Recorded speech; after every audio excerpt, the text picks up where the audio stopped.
Baghdad کی قسط number 50۔ بڑا خیمہ تقریباً 2.25 کنال کے رقبے میں پھیلا اور کم و بیش 25 فٹ اونچی کھجور کی لاٹ پر ایستادہ تھا۔ اس کے اندر مختلف پارچاتی کمرے بھی اونچی بلیوں پر کھڑے کیے گئے تھے، جن کے درمیان 2 راہداریاں ایک دوسرے کو قطع کرتی ہوئی گزرتی اور اس رہائش گاہ کو 4 حصوں میں تقسیم کرتی تھی۔ ایک حصہ اندرونی صحن کا کام دیتا تھا۔ راہداریاں نمندوں سے آراستہ اور قندیلوں سے منور تھیں۔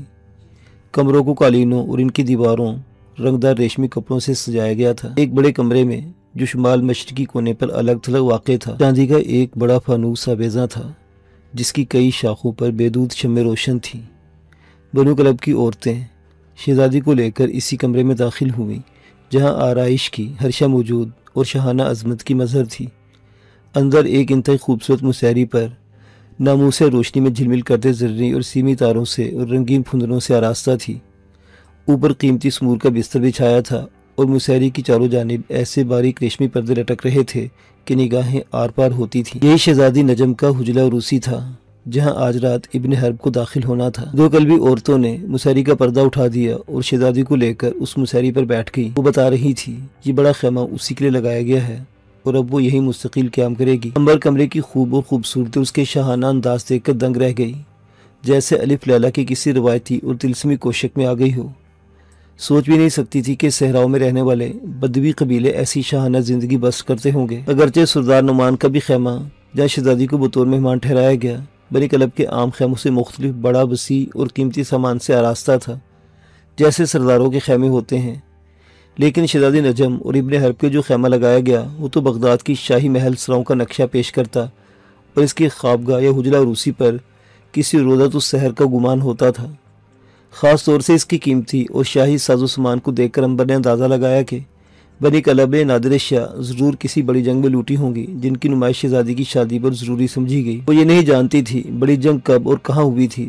شاید 1.5 صدی قبل کسی رومی علاقے میں لڑی گئی اور بنی کلب نے کسی رومی حکمراں کے محل کو لوٹ لیا ہو، کیونکہ وہ قیمتی ساز و سامان کسی شاہی گھرانے کی ملکیت ہو سکتا تھا، جسے شہزادی نجم اللیل کے حجرہ عروسی میں بڑے سلیقے سے ترتیب دیا گیا تھا، مگر اب وہ سب کچھ اس کی مالکن کے جہیز میں دیا جا چکا تھا۔ قلبی عورتیں تھوڑی دیر تک شہزادی نجم کے پاس بیٹھ کر مسکرا کر باتیں کرتی رہیں اور پھر اسے کنیز کے حوالے کر کے رخصت ہو گئی۔ دلہن کو دولہا کے سپرد کرنے کا حسین فرض اس کی کنیز خاص کو تھا کہ انہیں شب اصل منانے کی خاطر تنہا چھوڑ دے اور خود اس ملکہ کمرے میں جا کر آرام کرے، جو سامنے کی راہداری کے ادھر واقع اور اسی کے لیے مخصوص تھا۔ دولہا دلہن کی خدمت کے لیے بنی کلب کی کچھ کنیزیں بھی مقرر تھی، لیکن انہیں حجرہ عروسی میں داخل ہونے کی اجازت نہیں تھی۔ ان کا کام صرف امبر کے احکام کی تعمیل کرنا تھا۔ قلبی عورتیں چلی گئی تو دونوں کو تنہائی نصیب ہوئی اور آپس میں سرگوشیاں کرنے لگی۔ مصر سے مشرق کی جانب جوکھوں کا طویل سفر، صحرا میں بادیہ نشینوں کا استقبال، ابن حرب کے ساتھ عقد کی تقریب، پراسرار جماعت کے شیخ آقا حسین سے ملاقات، اور اس سلسلے کی ہر بات گویا تقدیر کی علامت یا کرامت تھی، جو بنت طولون کو القطائع سے نکال کر بنی کلب کے خیموں تک لے آئی اور وہ طولونی شہزادی سے ملکہ صحرا بن گئی تھی۔ امبر بڑی مدھم آواز میں، جسے صرف وہی دونوں سن سکتے تھے، کہنے لگی، یہ سارے واقعات انہوں نے اور خواب و خیال سے لگتے ہیں۔ جس طرح قصہ گو ایک قصہ بیان کرے اور سننے والے سمجھ رہے ہوں کہ وہ کوئی طلسم یا خواب دیکھ رہے ہیں۔ یہ کوئی خواب یا طلسم نہیں امبر، ہمارے خوابوں کی تعبیر ہے۔ شہزادی نے بھی سرگوشی میں جواب دیا، مگر تعبیر اتنی خوبصورت اور خلاف توقع اس قدر جلد پیش آئے گی، اس پر بھی کسی خواب کا گمان ہوتا ہے۔ بے شک یہ تعبیر کسی خواب کی طرح حیران کر دینے والی ہے سرکار۔ لوگ تو نیندوں میں خواب دیکھتے ہیں اور مجھے یوں محسوس ہو رہا ہے جیسے میں بیداری میں خواب دیکھ رہی ہوں، اور بیداری کے خواب زیادہ دلکش ہوتے ہیں۔ ہم بھی کچھ ایسا ہی سوچ رہے ہیں امبر۔ شہزادی اپنے حسین تصورات کے غرفے میں جھانک کر بولی، ہمارے نزدیک ملکہ صحرا کا خطاب بے شمار سنہرے خوابوں سے زیادہ دلکش ہے۔ امبر خیال اور حقیقت کے درمیان بھی سوچ رہی تھی۔ آپ کو یہ آتے ہی ملکہ صحرا کا خطاب مل گیا اور یہ بڑی مبارک بات ہوئی ہے۔ آپ کی طرح ابن حرب کو بھی ملک الصحرا کا لقب دیا گیا، لیکن نہ وہ تنہا صحرا کے حکمراں ہوں گے، نہ آپ اکیلی ملکہ صحرا ہوں گی، مگر میں چاہتی ہوں نام اور حکم صرف آپ کا چلے۔ اس نے شہزادی نجم کو حیرت زدہ کر دیا اور کہنے لگی، آج آپ اپنے پسندیدہ مرد کے ساتھ شب زفاف منانے والی ہیں۔ آپ کو اپنے شوہر سے اس رات کا تحفہ وصول کرنا ہوگا۔ کون سا تحفہ؟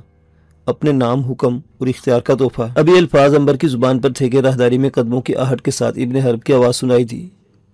وہ کنیزوں کو رخصت کر کے جو اسے حجرہ عروسی تک لے آئی تھی آگے بڑھ رہا تھا۔ سلطانی کنیز امبر فوراً اٹھی اور دروازے پر اس کا استقبال کیا۔ وہ حجرہ روسی کی آرائش و زیبائش کے ساتھ وہاں ایک شاندار ناموسے دیکھ کر حیران ہوا اور اسی حیرت میں شہزادی نجم اللیل کے قریب پہنچ گیا جو اسے دیکھ کر پہلی مرتبہ شرما گئی تھی۔ اس کے قریبی مسہری پر بیٹھ کر اور حال پوچھنے لگا، تمہیں یہاں کوئی تکلیف تو نہیں ہوئی؟ نہیں، اس نے آہستہ سے جواب دیا۔ پھر وہ کنیز کی طرف متوجہ ہو جو قریبی کھڑی تھی۔ تیری مالکن خوش ہے تو اپنے بارے میں بتا۔ آپ لوگ خوش ہیں تو یہ صحرا میرے لیے جنت ہے۔ ابن حرب نے اسے پسندیدگی کی نظروں سے دیکھا۔ رازدار اور وفادار کنیز تھی۔ پھر کہنے لگا، نجم جو کچھ میں کہہ رہا ہوں ذرا اس پر توجہ دو، اور عنبر تو بھی غور سے سن۔ مجھے کچھ دیر کے لیے آقا حسین نے روک لیا تھا۔ میں بتا چکا ہوں کہ وہ امام یحییٰ کا نائب اور بادیہ نشین قبائل کا مذہبی شیخ ہے۔ اسے بہت سے اختیارات حاصل ہیں، لیکن اس نے اپنے سیاسی اختیارات ہم دونوں کو منتقل کر دیے ہیں اور صرف مذہبی حکم اپنے پاس رکھا ہے۔ ایک بڑی تبدیلی کے لیے ساری تحریک دراصل ایک خفیہ جماعت کے تحت چل رہی ہے۔ اصل طاقت جماعت ہے اور جماعت کی طاقت افراد سے ہوتی ہے جنہیں مقصد کی خاطر لڑنے مرنے اور قربان ہونے کی تعلیم دی گئی ہے۔ کوئی تحریک عقیدے کی طاقت اور عسکری طاقت کے بغیر کامیاب نہیں ہو سکتی، مگر جماعت میں جوش و خروش پیدا کرنے کے لیے ایک تیسری طاقت بھی ہوتی ہے، اور وہ ہے خوبصورت عورت یا پھر اس کے حسن و جمال کی طاقت جس کے لیے تمہارا انتخاب کیا گیا۔ اور نجم، تم نے چونکہ ایک صحرائی ریاست کا خواب دیکھا اور اپنے لیے طاقتور اور جنگجو مرد کی خواہش کی، اس لیے جماعت نے تمہاری قسمت میرے ساتھ وابستہ کر دی۔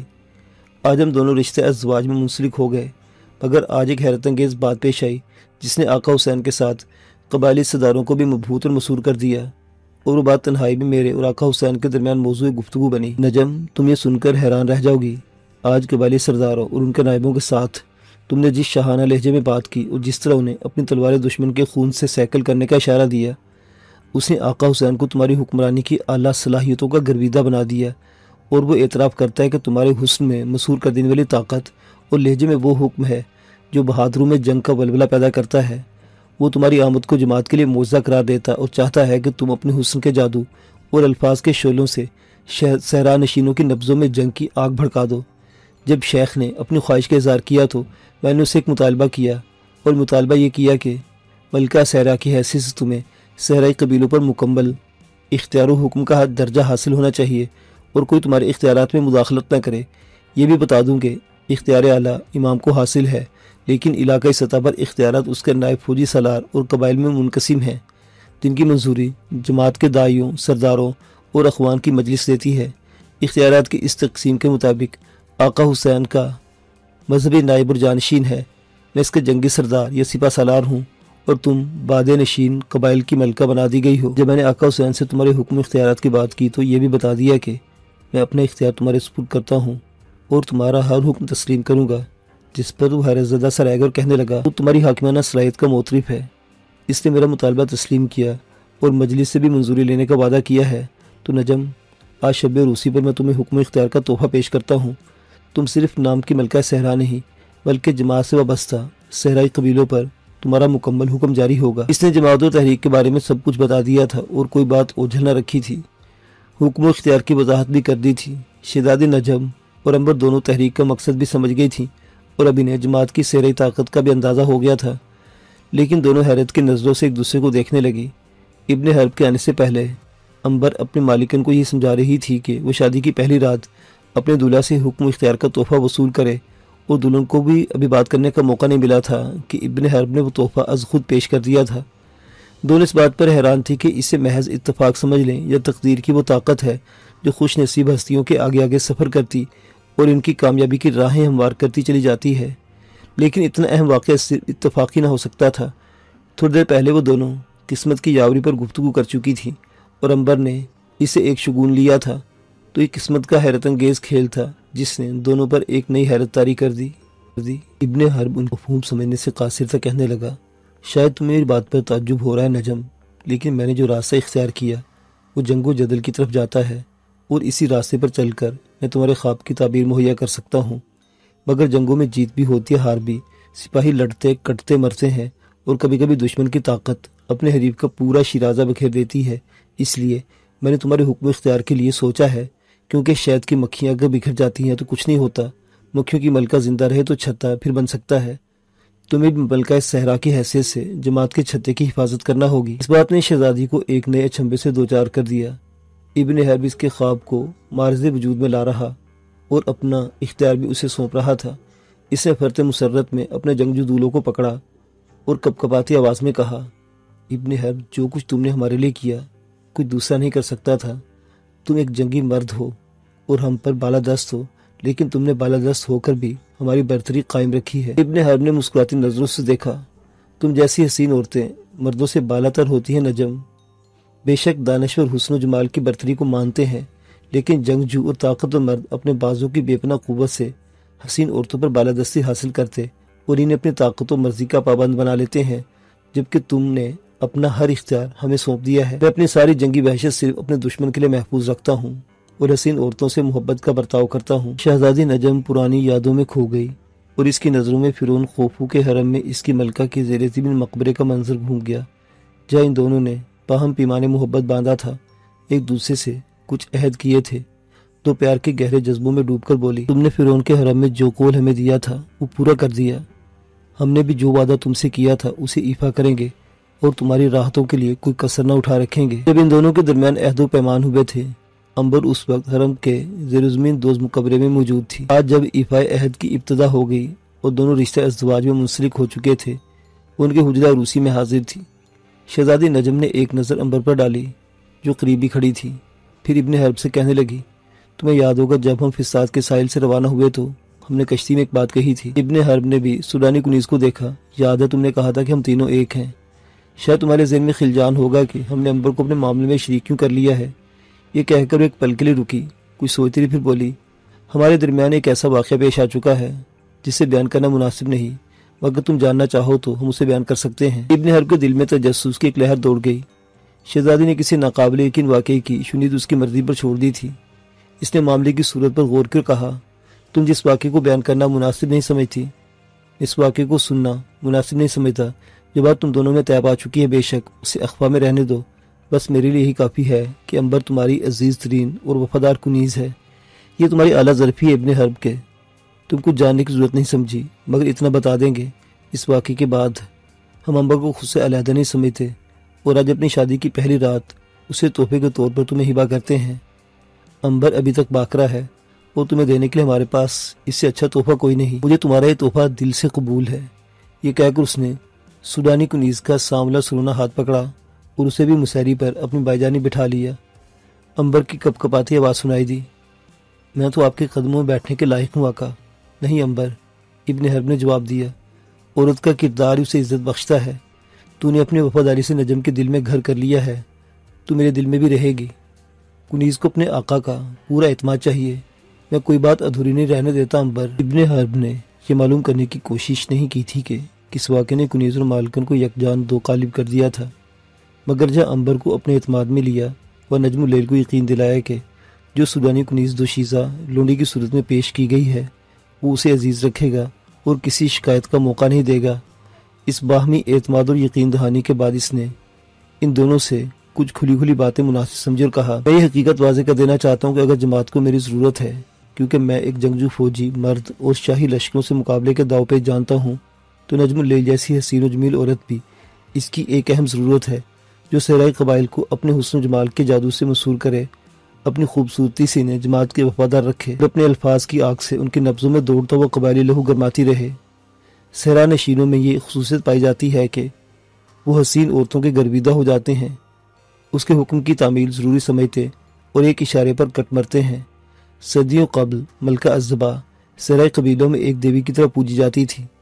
بادیہ نشین اس کے صحرائی حسن کے دیوانے تھے، وہ بھی اپنے حسن و جمال کی آرائش اور نمائش کرتی اور باتوں سے لوگوں کے دل موہ لیتی تھی۔ نجم کو ملکہ صحرا بنانے کا مقصد بھی یہی ہے کہ صحرا نشینوں پر اس کا سحر و جمال طاری ہو اور یہ انہیں جماعت کی خاطر جنگ کے لیے تیار کرے۔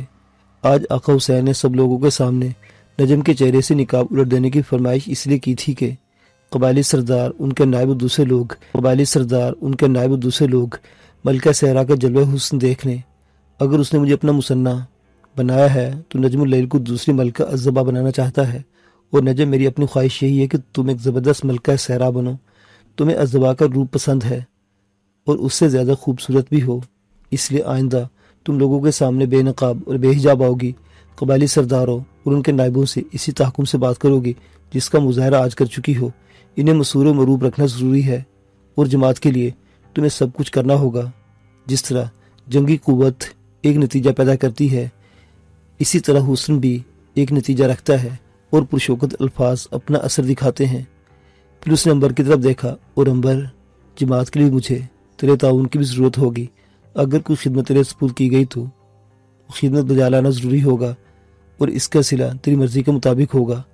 اب تو جماعت اور تحریک کی کامیابی اور ہماری کامیابی ہے۔ غالباً تیری خواہش کہ آج نجم نے تجھے میرے نام ہبا کر دیا اور میری ملکت میں دے دیا ہے، تو میں تو جیسی وفادار لونڈی کو مایوس نہیں کروں گا۔ ابن حرب نے ہر بات کھول دی تھی۔ شہزادی نجم اور امبر نے ذہنی طور پر سب کچھ قبول کر لیا تھا، اور اس کے ہاتھوں میں اپنے ہاتھ دے کر اقرار کیا کہ وہ ہر حال میں جماعت کی وفادار رہیں گی۔ اس عہد و پیمان کے بعد وہ حسین لمحے آئے جب نجم اللیل، جس کا نجم اللیل کو بڑی بے چینی سے انتظار تھا، امبر نے دلہن کو اس کے سپرد کیا اور دونوں کو تنہا چھوڑ کر خود سامنے والے کمرے میں چلی گئی جو اسی کے لیے مخصوص تھا۔ اس کے جانے کے بعد دروازہ بند ہونے کے حجرہ روسی میں صرف دو دلوں کی دھڑکنیں اور پرکیف سرگوشیاں باقی رہ گئیں۔ ابن حرب ایک طاقتور اور بے رحم جنگی مرد تھا، جیسا مرد شہزادی نجم چاہتی تھی۔ نجم اللیل لمبی لمبی غلافی آنکھوں، شگفتہ ہونٹوں اور کتابی چہرے کی ایک حسین ترین ترک عورت تھی جسے وہ دل و جان سے پیار کرتا تھا۔ انہوں نے ایک دوسرے سے جو واقعات اور جو توقعات، جو خواہشیں، جو امیدیں وابستہ کر لی تھی، وہ اس شب بڑی گرم جوشی سے پوری ہوئی، اور صبح جب بیدار ہوئے تو دونوں بے حد مسرور اور خوش و خرم تھے۔ وہ ایک دوسرے کی زندگی میں اس طرح داخل ہوئے تھے کہ دونوں محسوس کرنے لگے قدرت نے انہیں صرف ایک دوسرے کے لیے پیدا کیا تھا۔ قدرت ہی ایک کو القطائے سے، دوسرے کو بغداد سے اس صحرا میں بھگا لائی ہے۔ ابن حرب کو شاید نجم سے زیادہ خوبصورت عورت نہ مل سکتی جو اسے اپنی مکمل راحتوں سے شاد کام کرتی، اور نجم اللیل کو غالباً ابن حرب جیسا دوسرا طاقتور شاذ اور جنگی مرد میسر نہ آتا جو اسے بھرپور مسرتوں سے ہمکنار کرتا۔ امبر جو ان کی مسرتوں سے آگاہ تھی، صبح ہی شہزادی کی خدمت میں حاضر ہو گئی۔ اس بات پر بے حد خوش تھی کہ شہزادی نے جس جنگجو مرد اور شاذور مرد کو اپنی امیدوں کا مرکز بنایا تھا وہ توقعات سے کہیں بڑھ کر نکلا ہے۔ یہ احساس بھی بڑا راحت بخش تھا کہ وہ اسی مرد کے نام ہبا کر دی گئی ہے اور اب براہ راست اس کے حکم اختیار میں ہے۔ امبر نے شہزادی کو خود حمام کرایا، اسے نیک بنا سنوار کر آراستہ کر دیا۔ کل بھی کلیزے ناشتہ لے کر آ گئی اور امبر نے انہیں اندر آنے کی اجازت دی۔ جب وہ خوان رکھ کر لوٹ گئی تو پارچاتی دروازہ پھر بند ہو گیا، اور ابن حرب نے تجویز پیش کی کہ آج وہ تینوں اکٹھے ناشتہ کریں گے۔ امبر اپنے نئے مالک کی اس تجویز پر حیران رہ گئی، مگر دل دل میں خوش بھی ہوئی۔ وہ بہت جلد اس پر مہربان ہو گیا ہے۔ اس مہربانی کا مطلب یہ تھا وہ صرف لونڈی نہیں، کچھ اور بھی ہے۔ ابھی وہ ناشتہ کر رہے تھے کہ باہر 10 بجنے لگا اور متعدد لڑکیوں کی ملی جلی آوازیں سنائی دی جو شب زفاف کا گیت گا رہی تھی۔ ابن حرب ناشتے سے فارغ ہو کر باہر نکلا تو دیکھا سورج 1.5-2 نیزے بلند ہو چکا اور سردار نعمان کے خیمے کے نزدیک عورتوں، لڑکیوں اور لڑکوں بالوں کا ایک ہجوم تھا، گویا ایک میلہ سا لگ رہا تھا۔ اسے دیکھتے دیکھتے دف پر گائے ہوئے لڑکیوں نے بیک آہنگ آواز بلند کی اور اس کا استقبال کیا۔ اس رنگا رنگ ہجوم کے علاوہ اس نے کچھ اور بھی دیکھا۔ وہ یہ دیکھا کہ پورا قبیلہ شادی کی خوشیاں منا رہا ہے، اور ایک طرف سردار نعمان بہت سے لوگوں کو ضیافت کے بارے میں ہدایت دے رہا ہے۔ اسے دیکھتے دیکھتے لوگوں کی بھیڑ سے نکل کر سیدھا اس طرف آیا، شب زفاف کی مبارکباد جو بتایا کہ سیدنا اس کا انتظار کر رہے ہیں۔ آقا حسین کو رات سردار نعمان کے خیمے میں ٹھہرایا گیا تھا، جبکہ مہمان قبائلی سرداروں اور ان کے نائبوں کے لیے بڑے خیمے ایوان خاص میں ہی بستر بچھا دیے گئے تھے۔ جہاں نکاح خوانی کی رسم ادا ہوئی، وہ سردار نعمان کے ہمراہ اس کے خیمے کی طرف ہو لیا۔ آقا حسین خاص کمرے میں مقیم اور روایتی لباس میں تنہا بیٹھا تھا۔ اس نے اپنے مسنہ کا خیر مقدم کیا اور قریب بیٹھنے کے لیے جگہ دی۔ سردار نعمان کو بھی بیٹھنے کا اشارہ کیا، پھر افسردہ لہجے میں کہنے لگا، کل ہم تمہیں ایک ضروری خبر دینا چاہتے تھے، لیکن اس کے لیے خاموش رہے کہ کل تمہاری شادی کی رات تھی اور تم وہ خبر سن کر پریشان ہو جاتے۔ ابن حرب کا دل دھڑکنے لگا، فوراً ذہن اپنی والدہ کی طرف گیا جسے انہی تاریخوں میں بغداد سے نکال لانا طے ہو چکا تھا، لیکن کل کا دن اس طرح گزرا تھا کہ اگر وہ آ جاتی تو ضرور اپنے بیٹے کی شادی میں شریک ہوتی۔ وہ اس رات کے لہجے میں بولا، سیدنا، میں اپنی ماں کے بارے میں پوچھنا چاہتا تھا۔ ہم بھی اسی کے بارے میں بات کر رہے ہیں۔ کیا اس نے بغداد چھوڑنے سے پھر انکار کر دیا؟ آقا حسین کا لہجہ کچھ اور افسردہ ہو گیا۔ نہیں، بغداد چھوڑنے کے بجائے دنیا چھوڑ کر چلی گئی۔ ابن حرب کا کلیجہ دھک سے رہ گیا، دل پر گویا بجلی گری۔ ماں کے انتقال کی خبر نے ایک سکتہ سا طاری کر دیا، اور آقا حسین بتانے لگا، جب ہمارے فدائین بغداد پہنچے تمہاری والدہ کو فوت ہوئے 5 دن ہو چکے تھے۔ اور تمہاری حویلی پر تالا پڑا تھا۔ پڑوسی نے بتایا کہ وہ عبداللہ کو تمہاری طرف بھیج کر اس کی واپسی کا بڑی بے قراری سے انتظار کرتی رہی۔ عبداللہ یہ کہہ کر گیا تھا کہ مصر جانے اور آنے میں اگرچہ 2 مہینے لگ جائیں گے، مگر وہ تیز سفر کرے گا اور 2 ماہ سے پہلے لوٹ آئے گا۔ جب عبداللہ نے 2 ماہ کے عرصے میں واپس نہ آ سکا تو اس کی پریشانی بڑھ گئی کہ شاید وہ ریچھ نہیں پہنچ سکا یا تم سے مل سکا۔ پھر ایک ایک دن بڑی بے چینی سے کاٹنے اور عبداللہ کی واپسی کا انتظار کرنے لگے۔ نصف ماہ کے انتظار نے اسے بے حد غمگین اور نڈھال کر دیا۔ جب عبداللہ کو گئے پورے 3 مہینے گزر گئے تو مختلف وسوسوں اور خطروں نے تمہاری بوڑھی ماں کو گھیر لیا، اور اچانک اس کے دل میں درد اٹھا، اور وہی درد جان لیوا ثابت ہوا۔ جب تک حکیم پہنچتا وہ دنیا سے رخصت ہو چکی تھی۔ پھر آقا حسین نے کچھ دیر توقف کیا، اپنے مصنع کی طرف دیکھا جس کے چہرے پر کرب و الم نے سایہ ڈال دیا تھا۔ کہا، تمہاری والدہ تمہارے لیے ایک نشانی چھوڑ گئی جس نے مرنے سے پہلے اپنی ایک تیماردار ہمسائی کے سپرد کی اور کہا تھا، اگر عبداللہ کبھی آ جائے تو یہ نشانی اسے دے کر کہنا میرے بیٹے کو پہنچا دے اور خود بھی اس کے پاس لوٹ جائے۔ اگر عبداللہ نہ آئے اور اس کی جگہ کوئی مصر سے آئے، اس کے ہاتھ یہ امانت بھیج دے۔ امانت لے جانے والا بیٹے کو میرا پیغام پہنچا دے کہ میں اسے ملنے کی حسرت میں دنیا سے جا رہی ہوں، اور اس کا الزام خلیفہ معزز کو دیتی ہوں جس نے میرے بیٹے پر بغداد کے دروازے بند کر دیے ہیں۔ یہ کہہ کر آقا حسین نے ایک انگوٹھی اس کی طرف بڑھائی۔ یہ وہی انگوٹھی تھی جو ابن حرب نے عریش کی کارواں سرائے سے ابو نصر یاقوت کے ہاتھ ماں کو بھیجی اور اسے مصر بلایا تھا۔ ماں کے انتقال کی ردا سن کر ابن حرب کے دل پر غم کے پہاڑوں کی طرح آ گرا۔ اگر آقا حسین کی بجائے یہ ردا سلیمان بن عامر یا کسی اور نے سنائی تو شاید وہ اپنے آنسو ضبط نہ کر سکتا کیا، لیکن سب شیخ کے سامنے اور سردار نعمان کی موجودگی میں اس نے آنسو پی جانا ہی مناسب سمجھا، کیونکہ آنسو بھی ہنسی کی طرح انسان کی شخصی وجاہت کو کم کر دیتے ہیں۔ جبکہ صحرا نشینوں کی دنیا میں وہ ایک بے رحم اور جنگجو مرد کی حیثیت سے شہرت پا رہا تھا۔ اس نے ماں کی بھیجی انگوٹھی پکڑ کر ہونٹوں سے لگائی اور اسے بوسہ دیا۔ آقا حسین اس کے دل پر گزرنے والی کیفیت کو محسوس کر رہا تھا، کہنے لگا، یہ انگوٹھی بھجوا کر دراصل تمہاری ماں نے خلیفہ معزز کی شکایت کی ہے، اور تم خوب جانتے ہو اب تمہیں کیا کرنا ہے۔ تمہاری ماں نے بغداد نہیں چھوڑا بلکہ بغداد کی مٹی میں دفن ہو گئی۔ تمہیں بھی اس شہر سے محبت ہے اور تم اسے نہیں بھول سکتے، مگر اب بغداد سے تمہارا ایک ناطہ ختم ہو گیا ہے۔ اس نے خاموشی کے ساتھ یہ سب سنا اور کچھ نہیں کہا۔ یہ عجیب اتفاق تھا، اس نے ماں کے مرنے کی خبر اپنی شادی کے دن سنی۔ اسے فوت ہوئے اگرچہ 1.5 ماہ ہو چکا تھا، مگر یہ جگر خراش اطلاع 12 شوال کو سن رہا تھا، جب بنی کلب میں اس کی دعوت ولیمہ کا ہنگامہ بپا تھا۔ آقا حسین اگر چاہتا تو عقد سے پہلے ہی اسے بغداد کے حالات سے آگاہ کر دیتا، لیکن اس نے مسلطاً خاموشی اختیار کر لی۔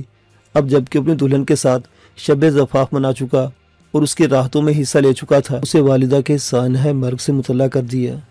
اس طرح ماں کی موت کا صدمہ شادی کی خوشی سے ملا، اور وہ ایک ہی دن شادی و مرگ کی کیفیت سے دوچار ہوا۔ قدرت نے اگرچہ اسے نجم اللیل جیسی حسین و جمیل زوجہ عطا کی تو اس کی مہربان ماں کو چھین لیا تھا۔ ایک خوشی دے کر غم کے سامان بھی پیدا کر دیے تھے۔ وہ سوچا کرتا تھا، جب ماں صحرائی خیموں میں آئے گی یہ دیکھ کر خوش ہوگی کہ اگر خلیفہ معزز نے طولونی شہزادی قطر و ندا سے عقد کو بنی طولون کے ساتھ دوستی کی شرط ٹھہرایا ہے تو ایک طولونی شہزادی اس کے بیٹے کے حبالہ نکاح میں بھی آ چکی ہے۔ مگر ماں یہ خوشیاں دیکھنے کے لیے زندہ نہ رہی اور عبداللہ کے بغداد نہ پہنچنے کے صدمے سے چل بسی۔ اگر وہ عبداللہ کو یہاں نہ روک لیتا اور اسے بردہ فروشوں سے رہا کراتے ہی بغداد کی طرف روانہ کر دیتا تو شاید یہ ناشدنی نہ ہوتی، لیکن انسان عظیم اور پرسرا قدرت کے معاملات کو سمجھ نہیں سکتا، اور جو کچھ ہوتا ہے اس پر اظہار افسوس کے سوا کچھ نہیں کر سکتا۔ سردار نعمان نے تعزیت کی اور آقا حسین نے تسلی دیتے ہوئے کہا، قدرت جانتی تھی تمہیں اپنی والدہ کی رحلت کا گہرا صدمہ ہوگا، لہٰذا اس نے تمہارے لیے خوبصورت دلہن مہیا کی۔ اس طرح غمی کے ساتھ خوشی دے کر ترازو کے دونوں پلڑے برابر کر دیے۔ قدرت تم پر مہربان ہے۔ ان الفاظ نے اس کے دل کا بوجھ کسی حد تک ہلکا کر دیا۔ قدرت واقعی اس پر مہربان تھی، اور زندگی کے کڑے حوادث میں بھی قسمت نے یاوری کی تھی۔ ماں کی موت کا غم اگرچہ دل کو کچوکے لگا رہا تھا، مگر اس نے غم کو مصلحت الہی سمجھ کر قبول کیا۔ بنی کلب میں وہ دن بڑا ہنگامہ خیز تھا۔ سردار نعمان نے آقا حسین، قبائلی سرداروں، ان کے نائبوں، نیز ان شتر سواروں کے علاوہ جو شیخ دیان کے ہمراہ مصر کی مہم پر گئے یا آقا حسین کے ساتھ آئے تھے، اپنے قبیلے کے تمام مرد و زن کو دعوت ولیمہ میں شریک کیا اور بڑا کھانا دیا تھا، جس کے لیے کم و بیش 60 بھیڑ بکریاں اور 5 اونٹ ذبح کیے گئے تھے۔ بنی کلب میں نہ تو کسی کی شادی پر کبھی اتنا ہنگامہ یا میلہ ہوا تھا، نہ اتنی بڑی ضیافت ہوئی تھی۔ دعوت میں مردوں عورتوں کا الگ الگ انتظام تھا۔ کل بھی عورتیں رنگ برنگے کپڑوں میں ملبوس دلہن کے آس پاس جمع تھی اور مرد دولہا کے ساتھ دعوت میں شریک تھے۔ صحرائی لڑکیاں دف بھر گیت گا گا کر اس محفل کو یادگار بنا رہی تھیں۔ ماں کی وفات کی خبر سن لینے کے بعد اگرچہ ابن حرب و سردار نعمان نغمہ موسیقی کا انتظام مناسب نہیں سمجھتے تھے، لیکن آقا حسین نے کہا تھا ایسے موقع پر خوشی کا اظہار تبھی ہے، پھر قبیلہ اپنی ملکہ صحرا کی شادی کا جشن منا رہا ہے، انہیں خوشیاں منانے دو۔ ان دونوں نے یہ بھی مناسب سمجھا تھا کہ جو کچھ ہو رہا ہے اسے ہونے دیا جائے، بلکہ اس جشن شادی نے ابن حرب کو ہی حوصلہ دیا تھا کہ وہ تنہا نہیں۔ اگر بغداد اس سے چھوٹ گیا ہے تو صحرا نے اس کے لیے اپنے دامن پھیلا دیے ہیں، اسے نئی خوشیاں بخشی ہیں۔ دعوت کے اس ہنگامے یا میلے میں اس نے کسی سے ماں کی وفات کا ذکر بھی نہیں کیا، بلکہ لوگوں کے ساتھ گرم جوشی سے ملتا رہا، مگر یہاں ایک ایسا شخص موجود تھا جسے بغداد کے سانحے سے آگاہ کرنا ضروری تھا، اور وہ تھا اس کا غلام عبداللہ۔ دعوت سے فارغ ہونے کے بعد وہ اس خیمے میں پہنچ گیا جہاں عبداللہ نظر بند حارث کی نگرانی کر رہا تھا۔ شادی کی رات حارث نے فرار کی کوشش کی تھی، مگر عبداللہ نے یہ کوشش ناکام بنا دی اور اسے بیڑی پہنا دی تھی تاکہ بھاگ نہ سکے۔ عبداللہ اپنے آقا کی شادی اور بہت بڑی دعوت ولیمہ پر خوش تھا، لیکن ابن حرب نے ماں کے انتقال کی خبر دی تو دل تھام کر رہ گیا۔ گھر کے ساتھ اس کی وابستگی نے کچھ ایسی صورت اختیار کر لی تھی کہ اسے اپنے سب عزیز آشنا بھول گئے تھے۔ اسے اپنا گھر سمجھتا اور ہر دکھ درد میں شریک ہوتا۔ ابھی گھر کے فرد اعلیٰ سردار حیبر کندی کے قتل کا صدمہ نہیں بھولا تھا کہ مالکن کی خبر نے دل پر چرکا لگایا۔ ابن حرب کی طرح اب اسے بھی بغداد سے تعلق ٹوٹ گیا تھا۔ یہ انوکھا صدمہ تھا جس سے وہ دوچار ہوا، مگر محسوس کرنے لگا کہ موت کا یہ سانحہ کسی خطرناک واقعے کا پیش خیمہ بننے والا ہے۔ وہ جان چکا تھا حرب کندی خفیہ جماعت کے ساتھ تعلق کی وجہ سے قتل ہوا۔ ابن حرب بھی اسی جماعت میں شریک اور اپنے باپ کے قتل کا انتقام لینے کی تیاریاں کر رہا تھا۔ اب بغداد میں ایک اور سانحہ ہو گیا اور وہ شہر بھی چھوٹ گیا جہاں اس کے ماں باپ کی ہڈیاں دفن تھی اور ایک اجاڑ سنسان حویلی مرنے والوں کا ماتم کر رہی تھی۔ ابن حرب اس پارچاتی کمرے میں داخل ہوا جہاں حارث بند تھا۔ سنا ہے تم اسے ملنا چاہتے ہو؟ حارث بھچکا سا اسے دیکھنے لگا مگر کچھ بولا نہیں۔ ابن حرب نے جھنجھلا کر پوچھا، میرے چہرے پر کیا دیکھ رہے ہو؟ اپنی قسمت کا نوشتہ پڑھ رہا ہوں کہ میرے ساتھ کیا سلوک کرو گے۔ حملہ میں نے نہیں تم نے کیا تھا، سوچ لو کہ کس سلوک کے مستحق ہو۔ اس کے لہجے میں اتنی بے رحمی تھی کہ حارث کی نظروں میں زندگی تاریک ہو گئی۔ پھر بھی ذرا جرأت دکھائی، میری موت کا وقت بتا سکتے ہو؟ تمہاری موت کا فیصلہ مجھے نہیں کسی اور کو کرنا ہے۔ حارث کا خیال تھا کہ اس کے بارے میں کوئی فیصلہ شہزادی نجم کرے گی اور اسی نے ابن حرب کو اس کے قتل سے روک دیا تھا۔ پھر مجھے اس کے پاس لے چلو۔ ابن حرب نے اس کی خواہش مسترد کر دی اور کمرے سے نکل گیا۔ وہ جانتا تھا اپنے دشمن کو قتل کرنے کے بجائے نظر بند رکھنا زیادہ فائدہ مند ہوگا۔